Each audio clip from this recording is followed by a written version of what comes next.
Didik TV KPM. Okey, kita teruskan ya, murid-murid dengan Ustazah. Kaedah ataupun tata cara bersuci daripada hadas besar. Okey, apabila kita dah mengalami ataupun kita dah berhadas besar, kita kena bersuci. Bersucinya ialah ini caranya. Okey, jom kita belajar dan faham. Okay, yang pertama, mestilah menghilangkan najis terlebih dahulu.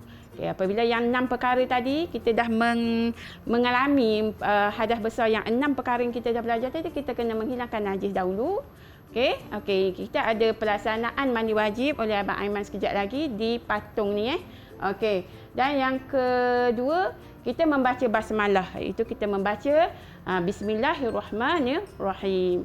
Okey, membaca Bismillahirrahmanirrahim sambil berniat mengangkat hadas besar. Okey, apakah macam mana kita nak berniat mengangkat hadas besar? Okey, niatnya ialah ikut Ustazah sama-sama. Nawaitu, okey, boleh ikut.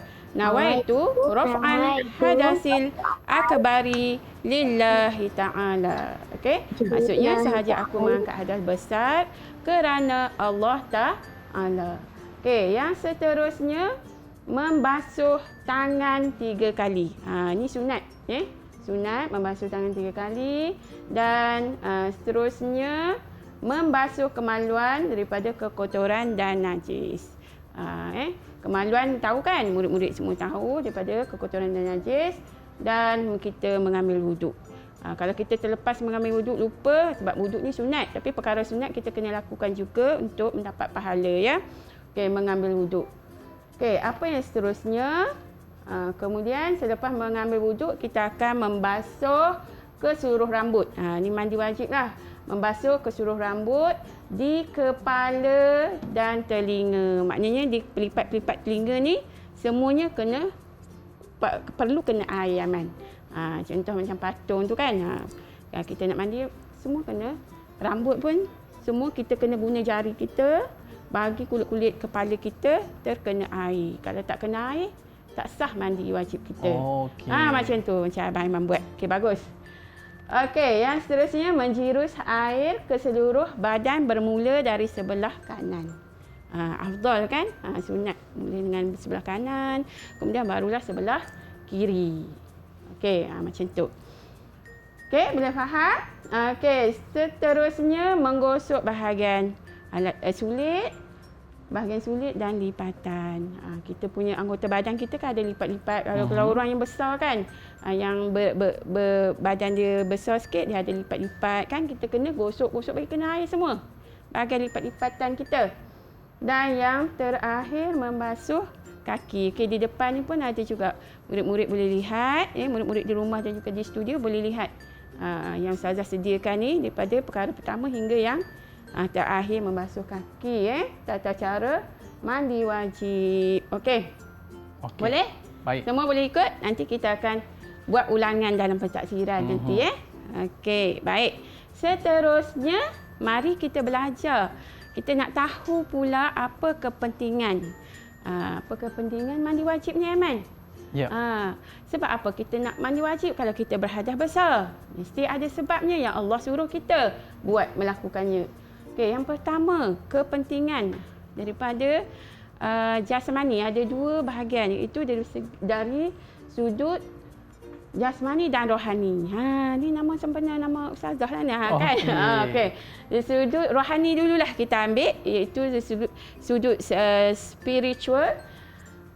Membolehkan kita untuk solat, tawaf.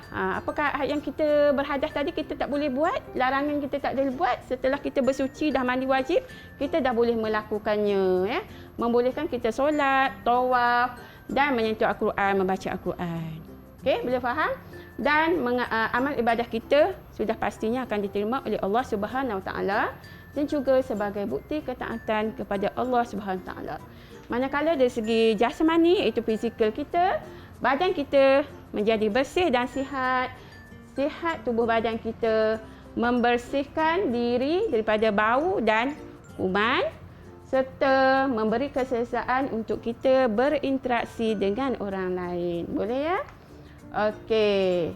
Itu antaranya kepentingan yang kita dapat apabila kita dah bersuci daripada hadas. Okey Ustazah.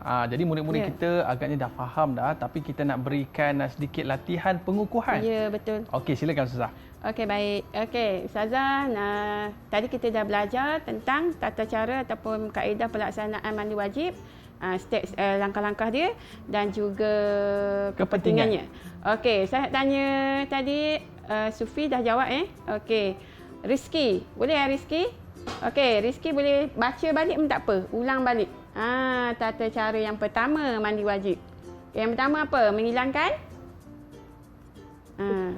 Menghilangkan najis terlebih dahulu.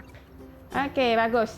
Okey, bagus. Nanti kita bagi ganjaran kepada Rizki. Okey, baiklah. Yang kedua saya tanya semula Sufi. Okey, yang kedua apa dia Sufi? Membaca? Membaca bismillah. Basmalah, bismillahirrahmanirrahim Sambil sambil berniat. Okey? Okey, bagus Sufi. Okey. Niatnya itu nawaitu raf'al hadasil akbari lillahi ta'ala tadi ya. Okey, dan seterusnya siapa nak baca seterusnya? Siapa nak ulang balik? Okey, Syifa. Okey, silakan. Syifa. Membasuh tangan 7 kali. Okey. Dan seterusnya mengambil membasuh kemaluan daripada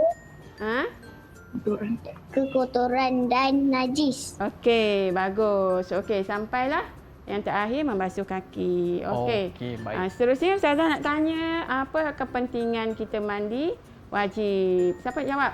Silakan. Okey, silakan. Siapa nak jawab? Sufi lagi. Kita bagi Dani Sufi sekejap. Okey, Dani. Silakan Dani. Dia ada 2 kategori tadi. Dari segi kepentingan, dari segi Rohani dan masjid. rohani dan jasmani. Okey, betul. Rohaninya apa? Rohaninya apa? Membolehkan untuk solat tawaf dan Pandai. Okey, bagus. Lagi? Diterima okey. Allah. Okey, betul. Boleh bagi ganjaran. Okey, tahniah. Okey. Okey, dari segi fizikal? Siapa nak jawab? Sufi? Dari segi fizikal, Sufi? Okey. Dari segi fizikalnya? Jasmani lah fizikal tu. Dapat membersihkan? Dapat membersihkan badan, diri. bersih dan sihat. Okey, betul. Okey, tahniah Sufi dan semua. Nampaknya murid-murid kita dah faham langkah-langkah ataupun kaedah kita mandi wajib dan juga apa itu kepentingan kita Baik. mandi Mungkin wajib. Ustazah, kita boleh tengok bagaimana prestasi murid-murid kita pada hari ini Ustazah. Ya, alhamdulillah prestasi Dani tu ada tadi. Dani dah jawab. Okey, kita tambah satu lagi. Tambah lagi reward dia punya ganjaran dia.